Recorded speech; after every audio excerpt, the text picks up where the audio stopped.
இன்னைக்கு மதுரை மீனாட்சி அம்மன் திருக்கல்யாணம். மதுரையில் இருந்துக்கிட்டு நாங்கள் கொண்டாடாமல் இருப்போமா?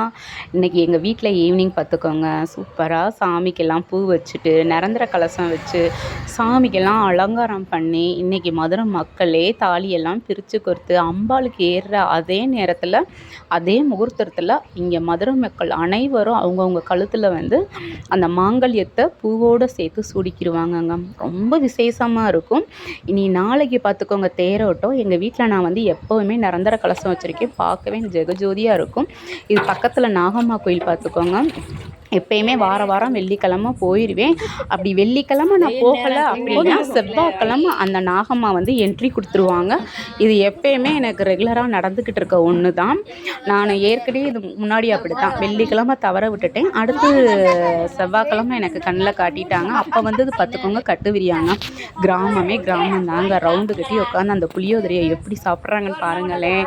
எனக்கு இந்த கோயிலுக்கு வர ரொம்ப பிடிக்கும். அது உங்ககிட்ட வந்துட்டேன்னு நினச்சிக்கோங்களேன், ஒரு 7 மணிக்கு வந்தேன்னா 8 மணி வரைக்கும் உங்கள்கிட்ட உட்காந்து பேசிட்டு நல்லா மனசுக்கு நிம்மதியாக இருக்குங்க.